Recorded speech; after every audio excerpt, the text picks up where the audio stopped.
Notre thème de ce matin, c'est 200 roses à la rose mystique. 200 roses à la rose mystique. 200 roses là, c'est rosaire. Rosaire à la rose mystique.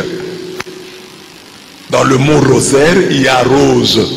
Dans l'imaginaire collectif des chrétiens de l'époque, chaque Ave Maria représente une rose qu'on donne à Marie. Chaque Ave Maria, rose. Chaque Ave Maria, rose.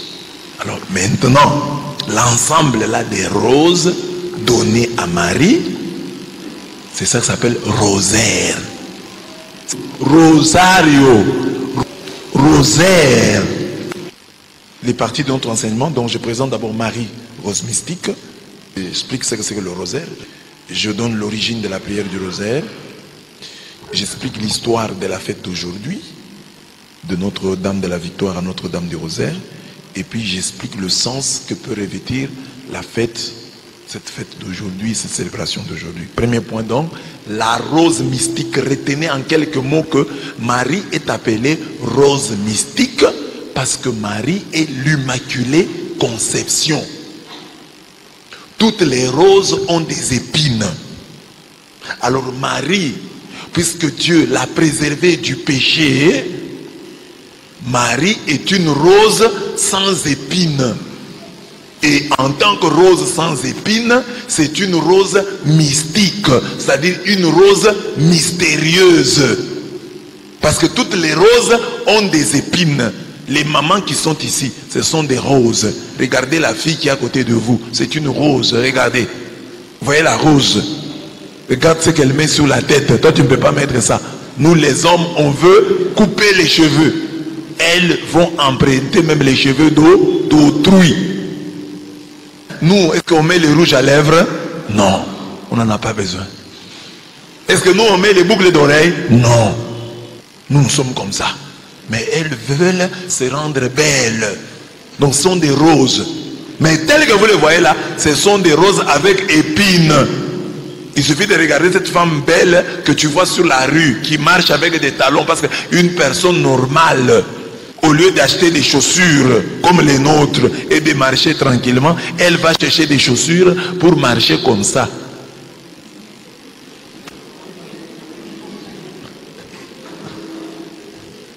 Est-ce que c'est normal? Est-ce que toi, tu peux avoir l'idée de vouloir marcher comme ça? Souffrir. Mais les femmes acceptent de souffrir. Et parfois on peut regarder certaines, dès que vous regardez ici, quand elles marchent là avec les talons, c'est gonflé. Les mollets là, les mollets souffrent. Tu vois bien la souffrance. Mais elles portent martyrs des hauts talons. Ce sont des roses. Elles veulent se rendre belles. C'est ça. Mais ce sont des roses avec épines. J'ai vu une image sur Facebook. Une femme qui suit son mari à la guerre. Là, le mari voit seulement la femme à la guerre. Ils sont en guerre. Hein? Au champ de bataille, la femme est là. Elle est venue demander seulement, Nathalie, c'est qui? Parce qu'elle a vu le nom de Nathalie quelque part. Sinespina. Flos florum. La fleur des fleurs. C'est comme ça qu'on l'a appelée. J'ai donné là l'histoire. Mais retenez seulement ça, que Marie la rose mystique. Pourquoi on appelle Marie la rose mystique? Parce qu'elle a été préservée du péché originel et des autres péchés par Dieu. En vertu de la sainteté de celui qu'elle devait enfanter. Dieu l'a préservée. Ça c'est l'Immaculée Conception. En vertu de l'Immaculée Conception, Marie est sans épines. C'est ce qu'on appelle rose mystique. C'est une fleur rare, une rose qui serait sans épines. Parce qu'en français on dit il n'y a pas de rose sans épines. Alors mais Marie est une rose mystique parce qu'elle est sans épines. Elle est comblée de grâce. Comme lui dit l'ange, comblée de grâce. Tu es bénie entre toutes les femmes. Hein? Elle est bénie entre toutes les femmes. Donc de toutes les femmes, c'est elle qui les dépasse. Et puis de ton ventre est béni. Hein? Et puis on dit comblée de grâce. Elle est remplie de grâce. Et grâce est souvent opposée au péché. Comme elle est comblée, remplie de grâce, il n'y a pas en elle de place pour le péché. Alors voilà pourquoi elle est rose sans épines, rose mystique, rose mystérieuse. Quand on l'appelle Marie rose mystérieuse, c'est à partir de cela. Donc Marie conçue sans péché, Marie immaculée conception, Marie et rose mystique. Voilà ce que j'ai dit ici. En effet, la rose domine en reine entre toutes les fleurs. C'est la Flos florum. La rose domine en reine entre toutes les fleurs. Par la richesse de sa couleur pourprée et le suave parfum de son odeur. Et cependant, elle fleurit au sommet d'un informe et rude buisson. Et dans la rose, l'Église et les pères voient l'image et la figure de la Vierge Marie qui tient autant de la nature viciée dont elle sort que la rose tient de la piquante épine qui lui donne naissance. En bouchant la même trompette, un poète a dit: comme une tendre rose s'élève au milieu des épines aiguës, n'ayant rien en elle-même qui blesse, elle devient supérieure à sa mère. Ainsi, Sainte Marie, en naissant de la souche d'Ève, a expié, Vierge nouvelle, le crime de la Vierge antique. Alors avant ça, c'est ce que je peux dire, ce que dit Saint Bernard. Saint Bernard le dit bien. Il dit quoi? Il dit: dans un autre sens, Ève fut une épine, Marie une rose. Ève fut véritablement une épine. Elle piqua son mari jusqu'à lui donner la mort. Ève, elle piqua son mari jusqu'à lui donner la mort. Et elle plongea dans le cœur de tous ses enfants l'aiguillon du péché. Ève fut une épine en blessant, Marie une rose en adoucissant les sentiments de tous les hommes. Ève épine en donnant à tous la mort, Marie rose. C'est pas vrai. Il y a des Marie roses. On dit Marie rose, c'est ça. Pourquoi on appelle ça? Ah, telle fille s'appelle Marie rose. Marie rose, rose mystique. Marie rose en rendant à tous le salut. Alors si tu vois quelque part on a dit Marie rose mystique, ne sois pas rose mystique. C'est comme la rose croix. Non, rose parce que c'est le symbole pour dire les femmes, elles sont belles comme des roses, mais elle est mystique parce que c'est une rose sans épines. Rosa sine spina, flos florum, la fleur des fleurs,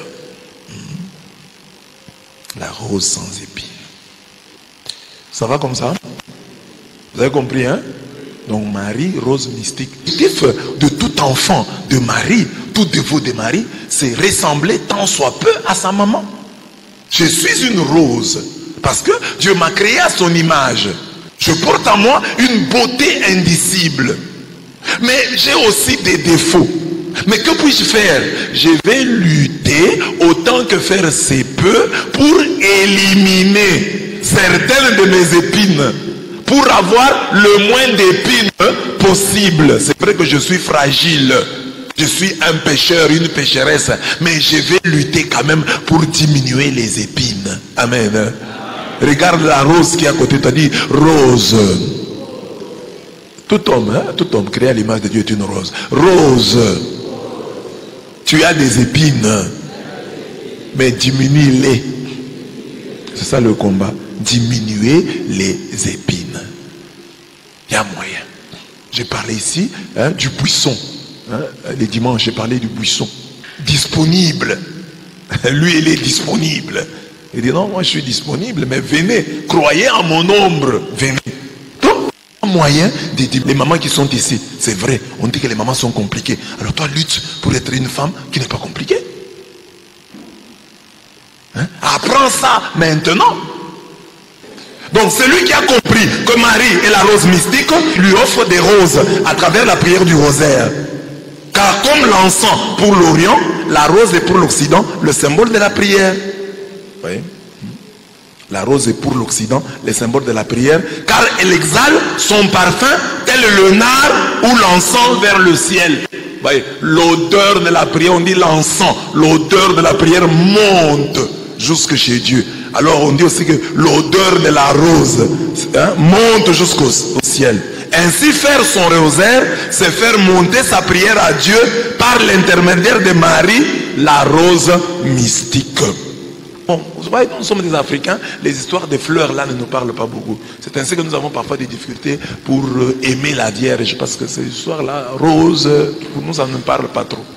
Alors maintenant, Marie qui est la rose mystique, nous lui offrons des roses. Alors le mot rosaire, ça vient du latin rosarium, qui désigne une guirlande, une chaîne de fleurs ou de feuilles que l'on utilise comme ornement. C'est ça la forme de notre chapelet, c'est comme une guirlande.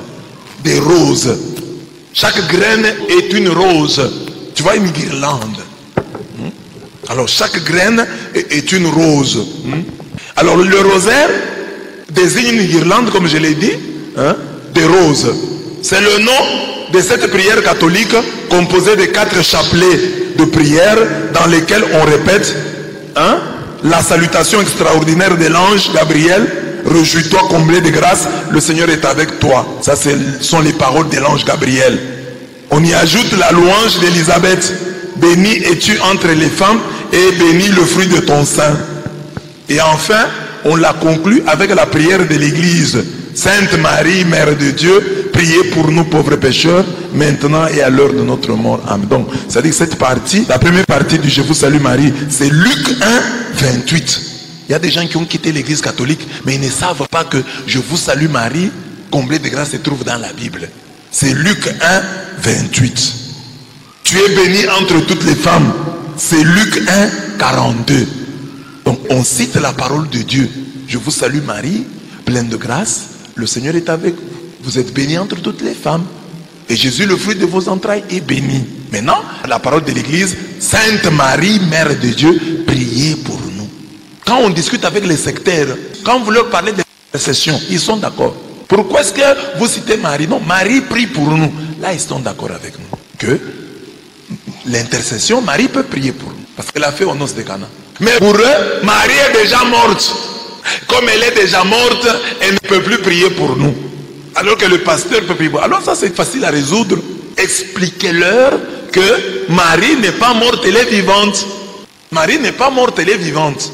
En vertu des textes de la Bible qui disent, c'est lui qui croit en moi, même s'il meurt, vivra. Et quiconque vit et croit en moi ne mourra. C'est lui qui vit, qui croit en Jésus, ne meurt jamais. Ça, c'est la compréhension chrétienne de la mort. La véritable mort, c'est la séparation d'avec Dieu. La véritable vie, c'est la vie en Dieu. Philippiens 1, 21. J'ai toujours posé cette question. Paul dit, mourir, pour moi mourir, c'est gagner. Alors, si mourir c'est gagner, donc Marie, en mourant, comme les autres disent, a gagné. Alors, on gagne comment? Parce que quand on meurt, on est près du Seigneur.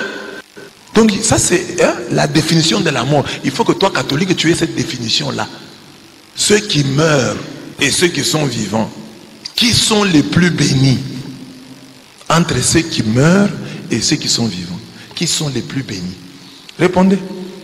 Entre ceux qui meurent et ceux qui restent en vie, qui sont les plus bénis? Donc on ne va pas répondre comme ça, on va dire ça dépend. Ça dépend. Si quelqu'un vit dans le péché et qu'il meurt, il a perdu, non? Parce qu'il va en enfer. Mais celui qui vit bien et qui meurt, il va chez Dieu. Pour lui c'est avantageux. Donc les vrais chrétiens, quand ils meurent, ils gagnent. Alors Marie, si elle est morte, elle a gagné. Alors si tu crois qu'il y a une vie après celle-ci, tu vas comprendre l'intercession de Marie. Donc tu viens chez moi, Abbé Blaise, pour que je prie pour toi. Tu me connais? Ah, l'abbé Blaise peut prier pour moi. Tu viens même, Abbé Blaise, prier pour moi. Mets tes genoux. Tout le monde fait ça ici, non? Je vous bénis, non? Vous croyez en moi. Parce que vous dites je suis vivant. Parce que je mange, parce que je travaille, je parle, vous m'entendez. L'abbé Blaise peut prier pour moi. Vous êtes là tous. je prie pour Christivie, je prie pour Roméo, et je refuse de prier pour Emmanuel ici. Mais il sera mal à l'aise. Mais ça m'a béni, tout le monde va refuser de me bénir. Pourquoi? Parce qu'il est convaincu que moi je suis vivant. Mais Apocalypse 3 indique que tu crois être vivant, mais tu es mort. Donc il y a des gens qui marchent, qui parlent, qui prêchent, mais ce sont des vrais morts, parce qu'ils sont loin de Dieu. Alors que Philippiens 1, 21 dit que mourir c'est gagner, la mort met un gain. Alors, quand tu es un homme spirituel, tu vas dire non, il ne faut pas que je pense que l'abbé, puisqu'il marche, puisqu'il parle, il est plus vivant que Marie. Non, c'est pas ça. L'abbé peut être plus mort que le mort du cimetière, que le mort qui est enterré à côté de ma mère et de côté de mon père. Parce qu'il est loin de Dieu. Parce qu'il est séparé de Dieu. Bien que parlant, bien que prêchant, bien que priant.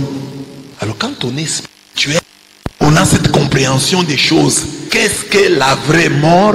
Qu'est-ce qu'est la vraie vie? Tu ne peux pas dire à tel est vivant, tel est mort. Donc, comme tel est mort, il ne peut plus rien faire pour nous. Comme tel est vivant, non. Qui est vivant? C'est lui qui croit en moi. Même s'il meurt, vivra. Ah, tu dis, ah oui, oui, vivra dans le futur. Mais Jésus dit, et quiconque vit et croit en moi, ne mourra jamais. Donc les chrétiens ne meurent pas. Ça, c'est l'église catholique. C'est une église qui vous aide à être plus spirituel, à avoir une compréhension spirituelle des choses. Qu'est-ce qu'est la vraie vie? Qu'est-ce qu'est la vraie mort? Dans la Bible, nous avons des exemples. Au temps de Saül, il y avait beaucoup de prophètes, il y avait des hommes de Dieu. Mais Samuel étant mort, Saül est allé chercher la révélation près de qui? Par les Dieu ne lui a pas parlé. Par les visions, Dieu ne lui a pas parlé. Mais Dieu lui a parlé à travers Samuel. Dans la case de la sorcière d'Endor. C'est là qu'il a reçu les vrais oracles de Dieu. Dieu lui a dit par Samuel, déjà mort, qu'il allait mourir, et il est mort. Donc la vraie prophétie est sortie de la bouche de quelqu'un qui était déjà mort. Élisée, déjà mort, enterré. On amène au cimetière un autre mort. Les rebelles des bandits attaquent ceux qui étaient partis enterrer ce mort-là. Ils fuient. Ils abandonnent le cadavre à son triste sort. Certains textes disent, ils jettent le cadavre dans la tombe d'Élie. Et le cadavre touche les ossements d'Élisée et le cadavre revient à la vie. Donc, un mort, des ossements des morts ont pu sauver quelqu'un plus que les vivants qui étaient là, qui l'ont vu mourir. Personne parmi les vivants n'a pu ressusciter cet homme-là. Mais ce sont les ossements d'Élisée qui l'ont ressuscité. Donc il y a des morts plus puissants que les vivants. Il y a des morts plus vivants que les vivants. Mais ça, il faut avoir une compréhension spirituelle. Si tu as une compréhension charnelle, tu vas dire, non, non, voilà, non, celui-ci est vivant, il peut prier pour moi parce qu'il parle, parce que je le vois, nous causons avec lui. Mais l'autre ne peut pas prier pour moi parce qu'il est déjà mort. Non. C'est ça l'intercession de Marie. Elle prie pour nous, comme tu me demandes à moi. Abbé Blaise prie pour moi. C'est de la même manière que tu dis à Marie, Marie prie pour moi. Mais Marie me dépasse, parce que Marie est plus que vivante. Marie, elle a fait ses preuves. Dieu l'a choisie parmi toutes les femmes pour qu'elle mette au monde son fils. Ça n'arrivera plus jamais. Parce que quand Jésus reviendra, il reviendra dans la gloire. Et puis au noces de Cana, elle a fait ses preuves. L'heure de Jésus n'était pas encore arrivée. Elle a intercédé, Jésus a cédé. C'est ainsi que nous recourons à son intercession. Alors les gens disent, mais pourquoi vous ne demandez pas à David? Non, mais dans la prière, nous avons la litanie des saints. Saint David prie pour nous. On dit ça. Saint Bernard prie pour nous. Tous ces gens-là, on sait. Mais plus particulièrement Marie, par la grâce particulière qu'elle a eue. Elle, on voit dans la Bible qu'elle intercède pour nous aux noces de Cana, alors que l'heure de Jésus n'est pas arrivée. Elle, on la voit dans la lecture d'aujourd'hui, au cénacle, priant avec les apôtres. Marie prie avec nous. En fait, l'intercession, c'est la co-prière. Intercéder, c'est prier avec. C'est-à-dire que quand je prie pour Emmanuel, je rejoins son intention. Seigneur, donne-moi de réussir dans mes études. Alors moi je prie avec lui. Et c'est ça qu'on voit Marie au Cénacle dans la première lecture, avec les apôtres. Et le fait qu'on note sa présence, c'est quelque chose. On veut dire les apôtres étaient là, on pouvait négliger. Mais que les apôtres disent, et Marie était là. Et le texte est clair. Hein? Le texte dit ceci. Il dit, d'un seul cœur, ils participaient fidèlement à la prière, virgule, avec quelques femmes, dont Marie. Ils pouvaient s'arrêter. Si Marie n'était pas importante, ils allaient dire, ils priaient avec quelques femmes. Point. Mais on dit, d'un seul cœur, ils participaient fidèlement à la prière, avec quelques femmes, dont Marie, mère de Jésus, et avec ses frères. Donc, ces détails-là n'est pas insignifiant. Qu'on note que Marie, la mère de Jésus, parce que les gens te refusent. Oh, mais on dit c'est Marie était quelle Marie? La mère de Jésus. Elle était là. Elle priait avec eux. Marie prie avec nous. C'est comme tu es là à la prière, tu dis Roméo prie pour moi. Mais vous savez prier pour moi. Comme ici quand je prie pour vous là. Je vois vous êtes content. Seigneur, garde cette famille, protège-la. Vous dites Amen. Donne les enfants aux couples qui n'en ont pas. Amen. Donc vous êtes content. Mais je prie pour vous. Mais vous m'accompagnez. Vous ne me laissez pas seul. Et quand vous dites Amen à une prière, c'est que vous dites ah, c'est ça que moi aussi je veux. C'est ça que moi aussi je veux. C'est ça. Et c'est ce que je vous ai toujours dit. Hein? Il faut toujours avoir cette habitude-là de faire le rosaire. Et le rosaire, c'est la prière des mystiques. Les gens qui ont fait un pas de plus dans les choses de Dieu. Parce que les gens qui sont encore des enfants sur le plan spirituel, ils croient que c'est avec leurs paroles qu'ils convainquent Dieu. Seigneur mon Dieu, je suis venu vous voir aujourd'hui. Je suis dans votre maison, mais voici dans ta maison, ô Père. Je viens d'arriver. En effet, tu vois qu'en parlant, non. La prière, c'est la relation. Quand tu es en bon terme avec Dieu, tu n'as pas besoin de dire des choses. Tu peux même venir t'asseoir simplement. Il te voit. C'est une prière. Il y a des gens qui viennent et ils s'assoient seulement chez toi. Ils ne disent rien. Toi-même, tu comprends qu'il faut lui donner. Si tel est le cas. Donc la prière, c'est autre chose.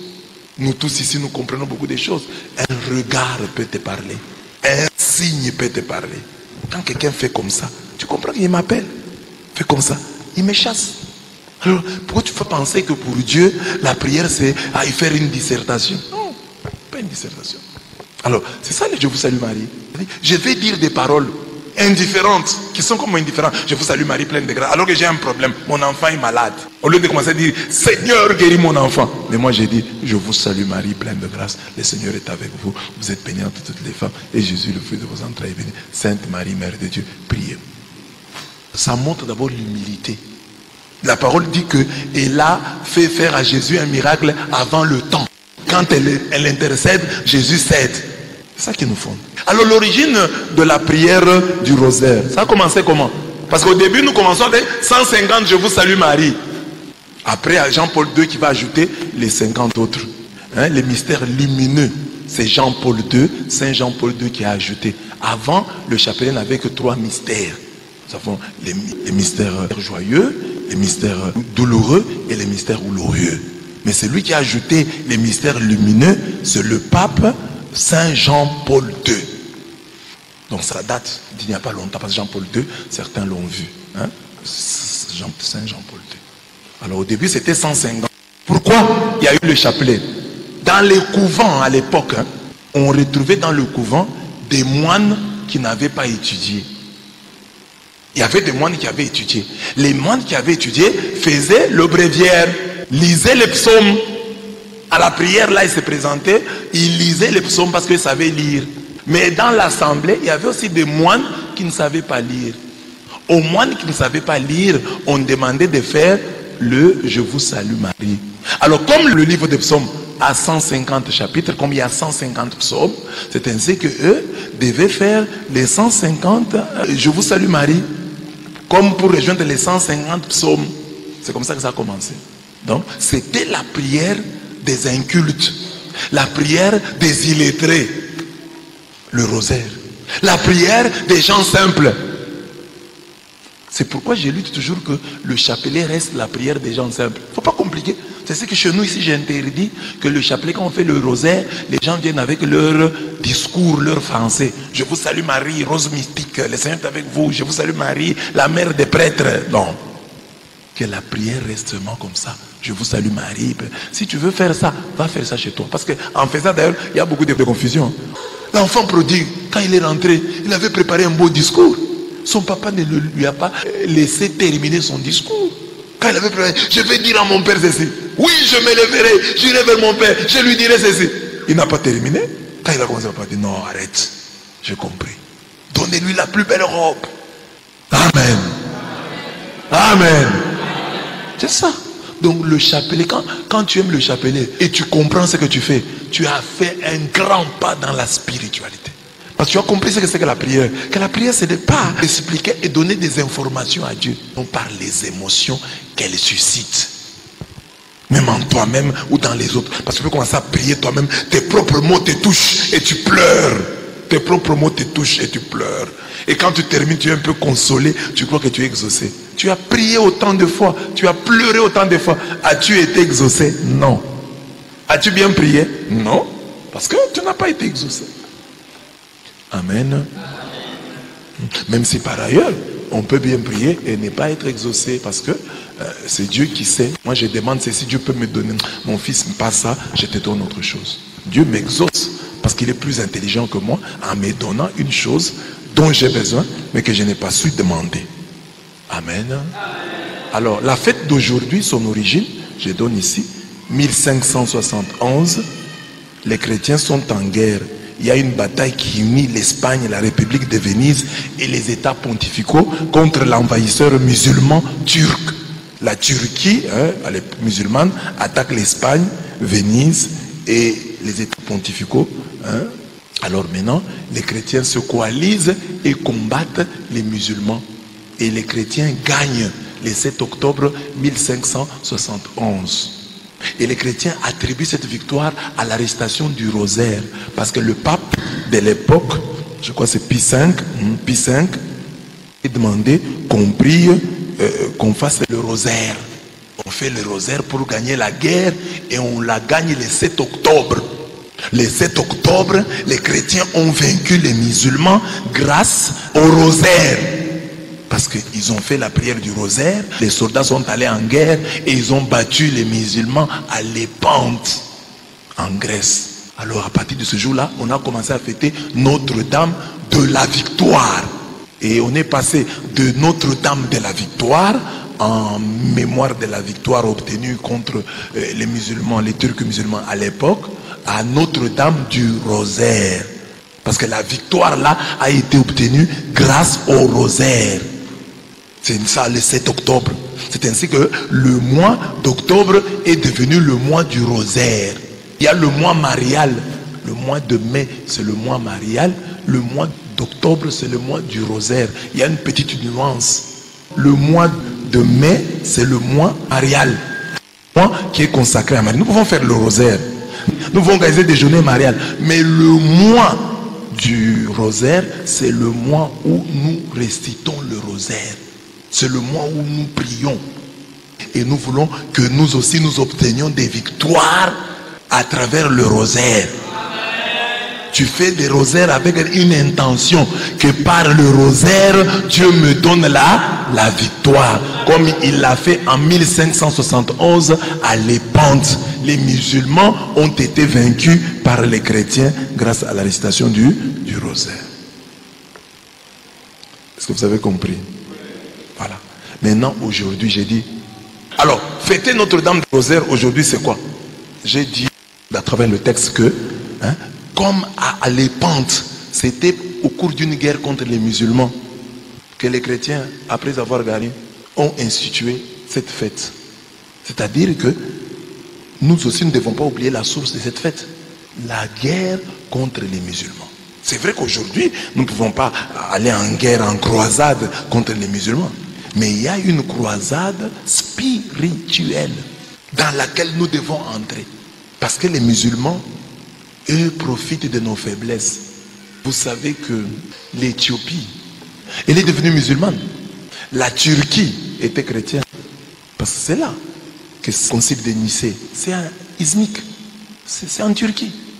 Mais la Turquie est devenue musulmane. Alors, il faut faire attention. Hein? Notre-Dame du Rosaire, n'oubliez pas l'origine. Alors, j'ai dit ici, comment est-ce que nous pouvons contrecarrer l'islam? En étant nataliste. Mettez au monde.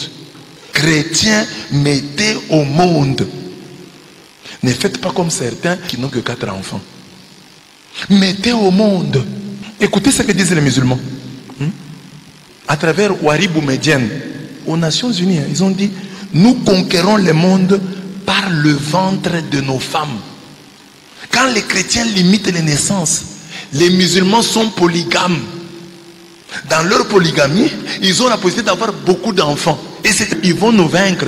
Parce que nous, même les Africains, qui sommes l'espoir du christianisme, nous ne voulons plus mettre au monde. Nous avons imité les Blancs. Non, voilà, je n'ai pas assez de moyens. Il faut quand même réfléchir. Il faut que les enfants vivent dans de meilleures conditions. Comme toi, tu as vécu dans les bonnes conditions. Si ton père avait décidé d'arrêter le nombre de ses enfants à 4, tu serais né. Parce que tu es le 5e, tu es le 6e. Mettez au monde. Si vous ne savez pas mettre au monde, parce que vous aimez les enfants, mettez au monde au nom de votre foi. Au nom de votre foi. Parce que les musulmans arrivent, ils ont dit, nous allons conquérir le monde avec le ventre de nos femmes. Et nous sommes là, non, limitation des naissances. On ne va pas mettre au monde des enfants. C'est ça. Mettez au monde. Aujourd'hui, ils ont 1 enfant, 2 enfants, 3 enfants en famille nombreuse. Ils vont disparaître. Et puis cette mentalité-là, nous la transmettons à nos enfants. Ton papa avait 12, toi tu as eu 7. Et ton enfant aura 3. Mais ton petit enfant aura 2. Et l'autre peut-être n'aura pas d'enfant. Non seulement il faut avoir des enfants, beaucoup d'enfants, encore faut-il leur donner une éducation chrétienne. Proverbe 22, 6. Éduque le jeune homme au début de sa carrière, devenu vieux, il ne s'en détournera pas. Proverbe 22, 6. Encore faut-il donner une éducation chrétienne aux enfants, parce qu'on peut avoir beaucoup d'enfants, on ne leur donne pas une formation chrétienne, on n'aura pas contribué. Or, les musulmans, eux, quand ils ont des enfants, ils les instruisent. Je vous parlais toujours du petit Omar que j'ai rencontré en Espagne. Un petit Marocain venu du Maroc, vivant en Espagne, il refuse de manger le fromage. Il dit, soy musulman. Un petit de 4 ans. Il dit, soy musulman. Je ne peux pas manger. Il y a là-bas des choses qui nous sont interdites. Nous ne mangeons pas ça. Il savait. Sa maman l'avait. Et c'est sa maman. Hein, ils sont venus avec sa maman. Donc le papa est resté au Maroc. Mais l'enfant est en Espagne avec sa maman. Et la maman l'a formé. Lui a dit, tu es musulman, tu ne peux pas manger ça. Moi, je vois parfois les enfants des chrétiens ici. Il est intelligent dans beaucoup de choses. Mais quand tu lui poses des questions sur la religion, il ne connaît rien.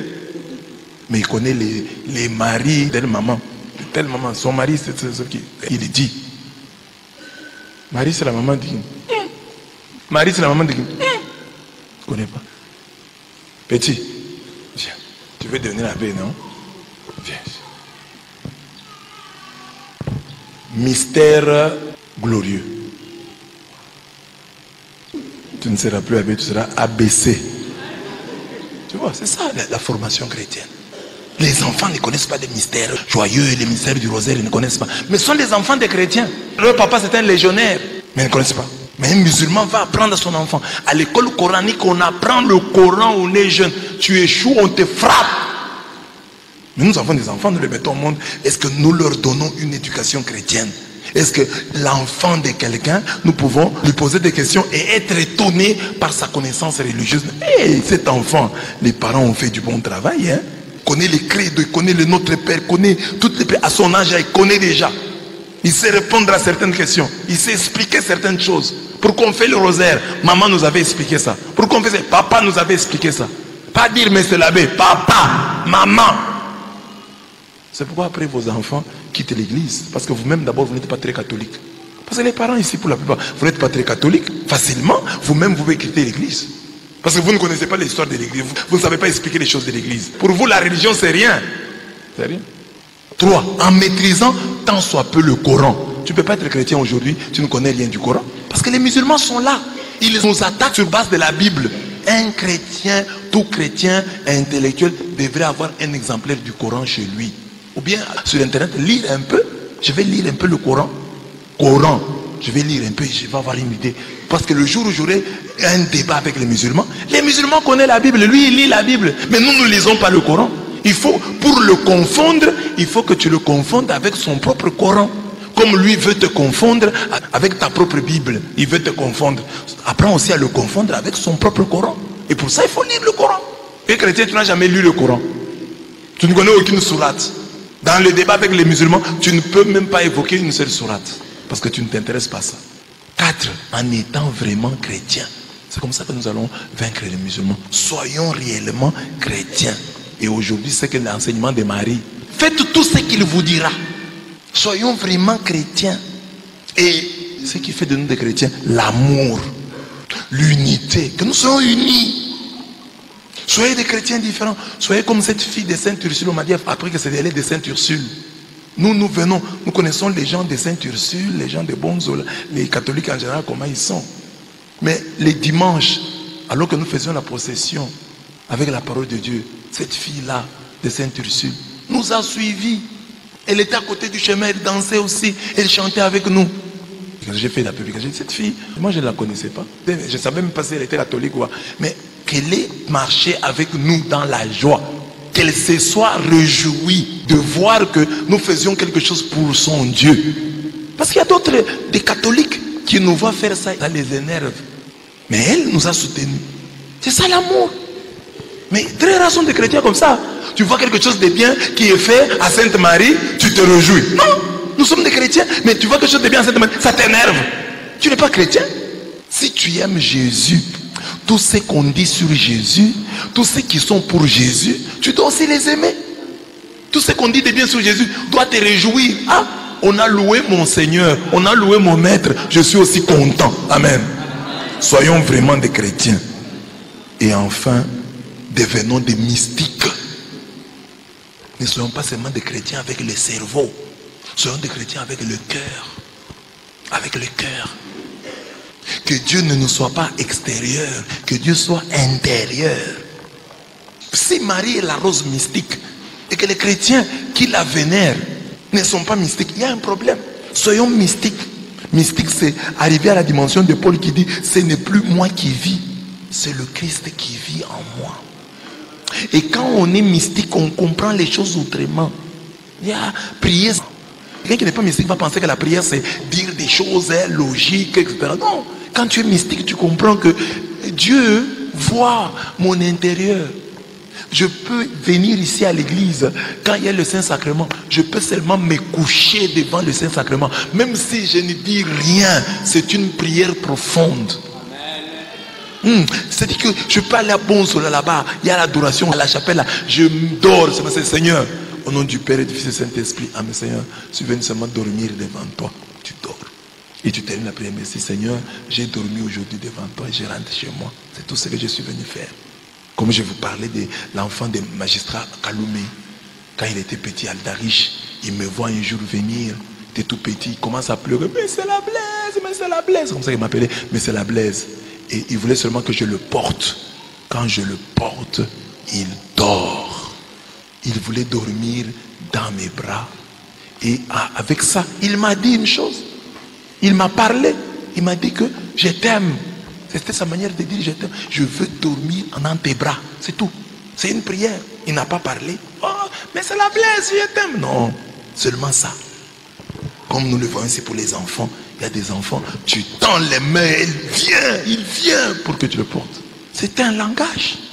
C'est ça le mystique. Les mystiques comprennent des choses comme ça. Alors j'ai dit, c'est ça, le spirituel, les catholiques doivent être des mystiques, des gens qui comprennent les choses profondément, pas des gens qui sont superficiels.